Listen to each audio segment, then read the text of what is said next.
Hi అండి. అందరికీ నమస్తే. నేను మీ గీత. మై డియర్ రాక్షసుడు పార్ట్ 39. ఆ మహేష్ గడ్ అలాంటి వాడని నాకు ముందే తెలుసని అన్నాడు రిషి. అవునా, అదెలా అని అంది మధు.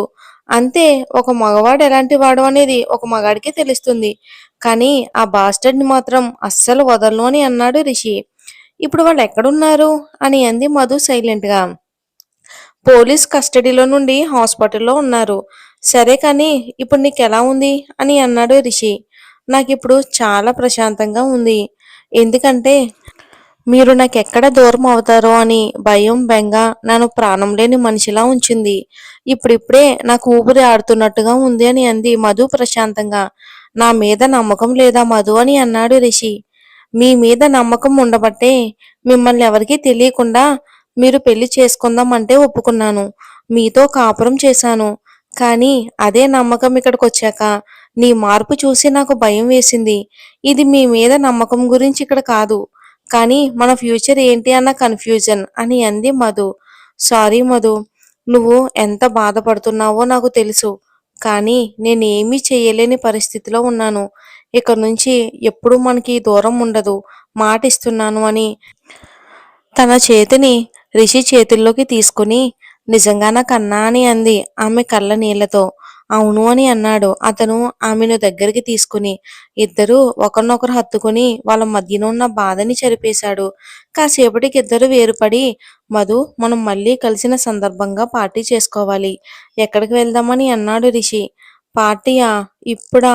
లేడికి లేచిందే పరుగు అన్నట్టు మీకన్నీ అప్పటికప్పుడు ప్లానింగ్లు ఎలా చేస్తారండి? ఇప్పుడు టైం ఎంత అయిందో చూసారా అని అంది మధు.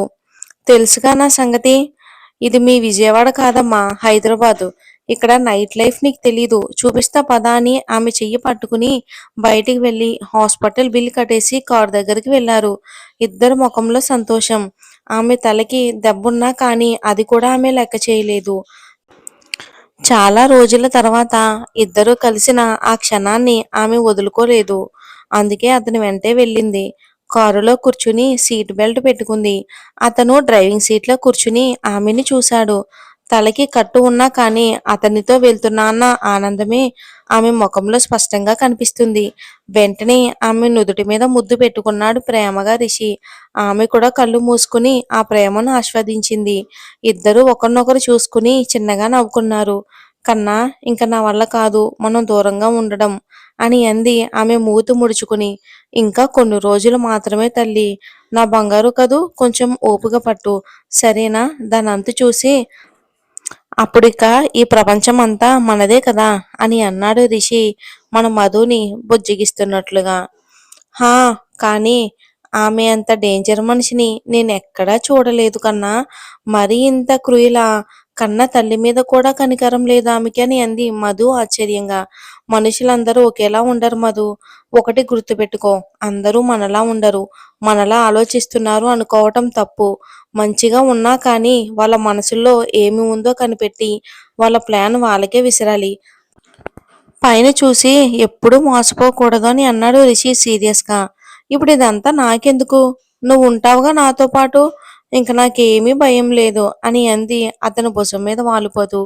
రిషి చెప్పింది మధుకే కాదు, మనకు కూడా. ఏ పిచ్చి, నేనున్నా లేకపోయినా నువ్వు అలానే ఉండాలి చెప్తున్నా అని అన్నాడు రిషి. వెంటనే అతని మూతి మీద కొట్టింది మధు. అబ్బా, దుర్మార్గురాలా, ఎందుకు కొట్టావే అని అన్నాడు మూతి రుద్దుకుంటూ. ఆ, కొట్టక ముద్దు పెట్టుకుంటారా అలా మాట్లాడితే? ఇంకెప్పుడు అలా మాట్లాడకు, నాకు ఏడుపు వస్తుంది అని అంది కళ్ళు నీళ్లు పెట్టుకుంటూ. ఓయ్, నువ్వే కొట్టేసి నువ్వే ఏడ్చేస్తే ఎలా? ఇంక నేనేం చెయ్యాలి అని అన్నాడు అయోమయంగా. నోరు మూసుకుని ఉండాలి. అలా మాట్లాడితే తదాస్తు దేవతలుంటారని తెలీదా? ఇంకెప్పుడు అలా మాట్లాడుకో. కొట్టినందుకు సారీ అని అంది తల దించుకుని మధు. సారీ నాకు అలా కాదు, ముద్దు పెట్టి చెప్తేనే నేను నిన్ను క్షమిస్తాను అని అన్నాడు రిషి. వెంటనే మధు తన మీదకి వంగి అతని బుగ్గ మీద గట్టిగా ముద్దు పెట్టింది మధు. ఇక్కడ కాదు అని అన్నాడు రిషి. చీ, సిగ్గులేదు కన్నా నీకు అని అంది ఆమె. నా పెళ్ళం దగ్గర నా సిగ్గేంటి అని అన్నాడు రిషి. అవును కన్నా, మహేష్ దగ్గర ఉన్నానని నీకెలా తెలుసు అని అంది ఆమె. టాపిక్ భలే డైవర్ట్ చేస్తావు కదే నువ్వు అని అన్నాడు రిషి. లేదు, నాకు ఇప్పుడే గుర్తుకు వచ్చింది, చెప్పు అని అంది ఆమె. నీ చేతికి వాచ్ ఉంది కదా! అందులో జీపీఎస్ నా ఫోన్‌కి కనెక్ట్ అయ్యేలా చేశాను. నువ్వెక్కడ ఉన్నా సరే నాకు తెలుస్తుంది. అప్పుడే వాడి ఇల్లు చూపిచ్చింది. లొకేషన్. ఇంక నాకు మ్యాటర్ అర్థమైపోయింది" అని అన్నాడు రిషి సీరియస్‌గా. మధు ఒక్కసారిగా ఆలోచించింది. లత ఆమె పెళ్ళికి ఒక వాచ్ తీసుకునొచ్చి బయటికి వెళ్ళినప్పుడు నీ కోసం తీసుకున్నాను. ఖచ్చితంగా నువ్వు పెట్టుకోవాలి అని నా దగ్గర మాట తీసుకుంది. అప్పట్నుంచి ఆ డిజిటల్ వాచ్‌నే పెట్టుకుంటుంది మధు. అంటే ఈ వాచు అని అంది తన వంక చూసి. అవును. నేను పంపిందే. కాకపోతే ఆ సుచిత్ర నిన్నేమైనా చేస్తుందేమో అన్న భయంతో లతకిచ్చి ఇమ్మని చెప్పాను. కానీ అది ఎలా ఉపయోగపడుతుంది అని అన్నాడు రిషి. ఆమె ఇంక ఏం మాట్లాడలేదు. సైలెంట్‌గా ఉండిపోయింది. "ఏం తింటావు?" అని అన్నాడు. తన మూడ్‌ని మార్చాలి అని రిషి. "నాకేం వద్దు" అని అంది మధు. మధ్యాహ్నం నుంచి ఏమీ తినలేదు కదా! పైగా దెబ్బ కూడా తగిలి బ్లీడింగ్ అయ్యింది. "ఏం తింటావు?" అని అన్నాడు. "ఆ! పానీపూరి తింటాను" అని అంది ఆమె. "నీకు బుద్ధుందా అసలు? ఇలాంటి పరిస్థితిలో పానీపూరీలు తినకూడదు. ఏమైనా భోజనం లాంటిది చేసి జ్యూస్ తాగు" అని అన్నాడు సీరియస్‌గా రిషి. "మరి నన్నెందుకు అడిగినట్టు? ఏం తింటావని? అన్నీ మీ మాటలే" అని అంది. "ఆ! పోనీలే. అడిగితే పానీపూరి కావాలి అంటావా?" కారు అక్కడ ఒక మొబైల్ దోసబండి దగ్గర ఆపి అతను వెళ్ళి 2 నెయ్యి వేసిన పన్నీర్ దోసెలు తెచ్చి ఒకటి ఆమెకి ఇచ్చి ఇంకొకటి రిషి తిన్నాడు. ఇద్దరూ చాలా సరదాగా మాట్లాడుకుంటూ ఉన్నారు. ఆ తర్వాత డ్రై ఫ్రూట్ జ్యూస్ ఇచ్చి టాబ్లెట్లు కూడా ఇచ్చాడు వేసుకోమని. "ఇన్ని టాబ్లెట్స్ వేసుకోవాలా?" అని అంది మొహం ముడుచుకుని. "ఆ! తగ్గాలి అంటే వేసుకోవాలి. తప్పదు కదా! వేసుకో" అని ఇచ్చాడు. ఆమె అన్ని టాబ్లెట్స్ కూడా వేసుకుంది బుద్ధిగా. కాసేపటికి టాబ్లెట్స్ పవర్ వల్ల మెల్లగా సీట్‌కి జారబడి నిద్రలోకి వెళ్ళిపోయింది మధు. అతనేదో మాట్లాడుతున్నా కానీ ఆమె హూ కొట్టడం ఆపేసరికి అతను ఆమె వంక చూశాడు. హాయిగా నిద్రపోతూ ఉంది మధు. ఆమెని చూసి చిన్న స్మైల్ వచ్చింది రిషికి. అమాయకంగా చిన్న పిల్లలా ఉన్న ఆమెని చూసి తిను నా పెళ్ళాం అని అనుకున్నాడు ప్రేమగా మనసులో రిషి. ఇక ఆమె అమాయకమైన మొఖం చూస్తూనే కార్ డ్రైవ్ చేస్తూ ఉన్నాడు రిషి. ఆమె ఉన్నట్టుండి సడన్ గా లేచింది. "ఏమైంది?" అని అన్నాడు కంగారుగా రిషి. "చిన్ని ఒకతే ఉంది కన్నా" అని అంది టెన్షన్ పడుతూ. "హా! నువ్వేమీ కంగారు పడకు. మా వాచ్‌మెన్ వాళ్ళ ఆవిడని పంపించాను. ఆమెకి తోడుగా మీ ఇంట్లోనే ఉన్నారు. నువ్వు వెళ్ళాక కూడా నీకు హెల్ప్‌గా ఉంటుంది. ఒక 2 రోజులు లీవ్ తీసుకో. బాగా రెస్ట్ తీసుకున్న తర్వాత అప్పుడు రా ఆఫీస్‌కి" అని అన్నాడు అతను ఎంతో ప్రేమగా. "పర్వాలేదు కన్నా! నేనొచ్చేస్తాను. నాకు బానే ఉంది" అని అంది ఆమె.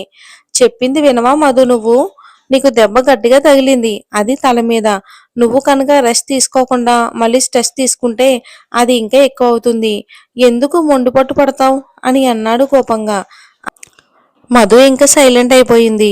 "కోపం వచ్చిందా?" అని అన్నాడు. ఆమె సైలెంట్‌గా ఉండడం చూసి. "లేదు, నచ్చింది. నా కోసమేగా నువ్వు చెప్తుంది. అలా కేరింగ్‌గా మాట్లాడుతుంది. అందుకే నచ్చింది" అని అంది ఆమె తల దించుకుని. అతని పెదవులపై చిన్న స్మైల్ వచ్చింది. ఈలోగా ఇల్లొచ్చేసింది. కారు ఆపాడు. "ఇంటికి వచ్చేసామా?" అని అంది ఆమె దిగులుగా. "హ్మ్. ఏ వెళ్ళవా?" అని అన్నాడు అతను నవ్వుతూ. "వెళ్ళాలని లేదు. కానీ తప్పదు. మనకింకా ఎన్ని రోజుల కన్నా ఈ దూరం" అని అంది ఆమె దుఃఖం నిండిన కళ్ళతో. వెంటనే అతను ఆమె దగ్గరికి వచ్చి నుదుటి మీద గట్టిగా ముద్దు పెట్టుకుని "ఆ రోజు త్వరలోనే వస్తుంది" అని అన్నాడు రిషి. ఆమె కూడా అతని ముఖాన్ని తన చేతుల్లోకి తీసుకుని అతని పెదవులపై ముద్దు పెట్టుకుని నెమ్మదిగా వదిలి దూరం తీసుకుని కారు తెగింది. అప్పటికి ఇంకా టైం 3 అవడంతో బయట ఎక్కువ జనాలు లేరు. అయినా సరే ఆమె వెనక్కి తిరిగి చూడకుండా బ్యాగ్ భుజాన సర్దుకుని వెళ్ళిపోయింది. రిషి కూడా ఆమె వెళ్ళే వరకు అక్కడే ఉండి ఆమె లోపలికి వెళ్ళాక తిరిగి వచ్చేశాడు. ఇక లోపలికి వచ్చిన మధు బ్యాగ్ అక్కడే పెట్టి లోపలికి వెళ్ళి చిన్నీని, చిన్ని పక్కన ఉన్న మనిషిని చూసింది. ఆమె అనుకుంటా వాచ్‌మెన్ భార్య అని అనుకుంది. ఇద్దరు మంచి నిద్రలో ఉన్నారు. నెమ్మదిగా డోర్ వేసి వచ్చి బెడ్ మీద వాలిపోయింది మధు. బాగా అలసిపోవడంతో వెంటనే నిద్ర పట్టేసింది తనకి. రిషి ఇంకింటికి వెళ్ళి ఫ్రెష్ అయ్యి అతను కూడా బెడ్ మీద పడుకున్నాడు. కానీ ఎంతకీ నిద్ర రావటం లేదు. మధు గురించే ఆలోచిస్తూ ఉన్నాడు. అసలు ఈ పాటికి ఆమె నా పక్కన ఉండాలి. ఇలాంటి కష్టం ఆమెకెప్పుడూ రానిచ్చేవాణ్ణి కాదు. నిన్న జరిగిన విషయం గుర్తొచ్చి అతని దవడలు బిగుసుకున్నాయి. వీటికంతటికీ కారణం ఆ తండ్రి కూతుళ్ళు. వీళ్ళని మామూలుగా వదలకూడదు. నరకం చూపించాలి అని అనుకున్నాడు కసిగా మనసులో రిషి. ఫోన్లో ఉన్న మధు ఫోటో చూస్తూ ఎప్పటికో నిద్రలోకి వెళ్ళిపోయాడు. రిషి ఆఫీస్లో వర్క్ చేస్తూ ఉన్నాడు. ఎంప్లాయీస్ అందరూ కూడా వాళ్ళ పనుల్లో వాళ్ళు ఉండగా మేనేజర్ వచ్చి, సార్ ప్రాజెక్ట్ హెడ్ మహేష్ ఇంకా రాలేదు సార్, రావటం లేదు అని కూడా ఇన్ఫార్మ్ చేయలేదు, కాల్ చేస్తుంటే కలవటం లేదు అని అన్నాడు అతను. చూడండి మేనేజర్ గారు, ఇక నుంచి మహేష్ రాడు, తీసేశాను. అతని ప్లేస్లో మన వాళ్ళని కొత్తగా అపాయింట్ చేయండి, మంచిగా ఉన్న వాళ్ళని అని అన్నాడు రిషి. అదేంటి సార్, నిన్నటి వరకు వచ్చాడు కదా, ఈరోజు ఏంటి సడన్ గా అని అన్నాడు మేనేజర్. అధిక ప్రశ్నలు వేసే వాళ్ళని తీసేస్తున్నానులే అని అన్నాడు రిషి. ఇక మేనేజర్కి అర్థమై సైలెంట్ అయిపోయాడు. మరి ఇది ఫ్రెండ్స్, మరి వచ్చే భాగంలో ఏం జరిగిందో తెలుసుకుందాం. డైలీ మన ఛానల్లో 2 or 3 ఎపిసోడ్స్ వస్తూ ఉంటాయి, అస్సలు మిస్ అవ్వద్దు.